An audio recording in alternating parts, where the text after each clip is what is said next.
Hi, I'm Angela, and with my partner Thom, we are Team AT Studios.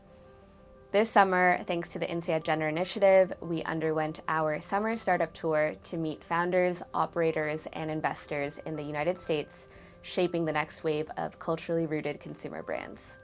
Our guiding question was simple: how are minority founders building emotionally resonant, culturally rooted brands, and what systems help or hold them back? We broke that into 4 probes: identity's impact on product and brand, the balance between authenticity and mainstream appeal, whether identity opens doors or creates barriers, and the founder experience edge. Across 3 cities, we ran 8 brand spotlights, 11 one-on-one interviews, and over 200 outreach touchpoints. There are 4 main takeaways from our summer, which we'll dive into one by one. Takeaway 1, identity opens doors, but the fundamentals help scale.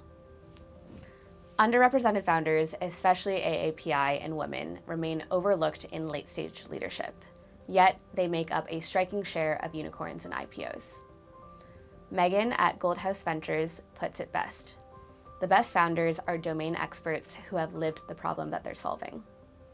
Goldhouse Ventures' performance proves out their thesis. They are a top quartile fund through backing founders that others may ignore. But Megan also cautioned that being identity-led is no longer enough. Early winners have benefited from being first to market, but today, marketing costs are higher, TAMs are shrinking, and only brands with the fundamentals of product, distribution, and storytelling will scale. So for founders, identity might get you the meeting, but fundamentals will keep you on the shelf. The second takeaway is that there are multiple paths to win, and we saw 2 distinct approaches in our conversations. At Kyoko Beauty, co-founder Jillian Liu and her team bootstrapped for years while keeping their day jobs. That gave them the financial flexibility and the ability to reinvest profits into growth.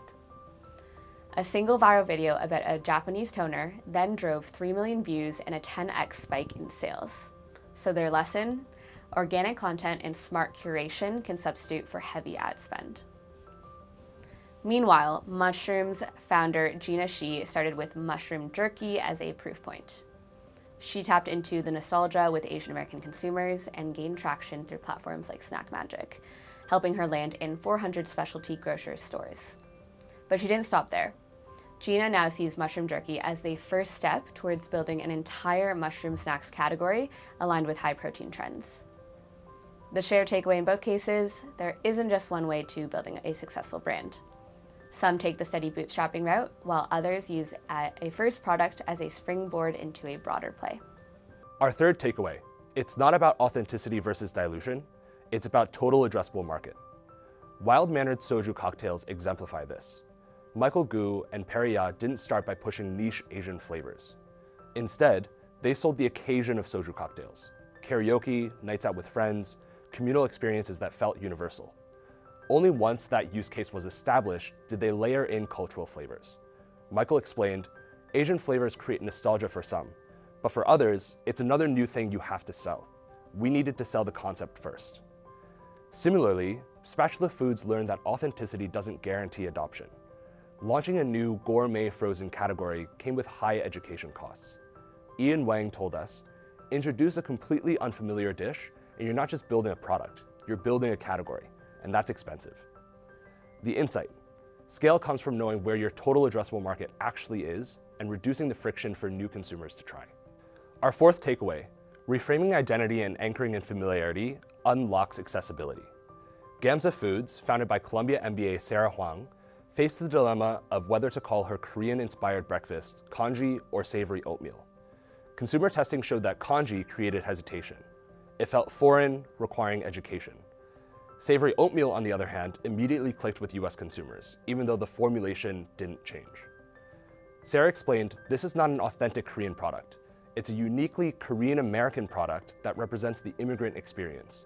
You're constantly experimenting with ingredients you have access to. By reframing the product into a familiar category, Gamza eliminated the education barrier while keeping the cultural intent intact. The lesson: heritage can inform the product without being the lead market message. Sometimes the path to broader impact means letting identity guide what you make while presenting it through universal use cases for scale. We're turning our journey and key learnings into a practical playbook. So how to size TAM, when to anchor in occasion versus flavor versus authenticity, and how to pick the right growth path for your brand. If you're a founder or investor building culturally resonant brands, we would love to connect. A huge thank you to the INSEAD Gender Initiative and the INSEAD Center for Entrepreneurship for supporting this work, and to every founder and fund who shared their time. I'm Angela. And I'm Thom. Thanks for watching. Thanks for watching.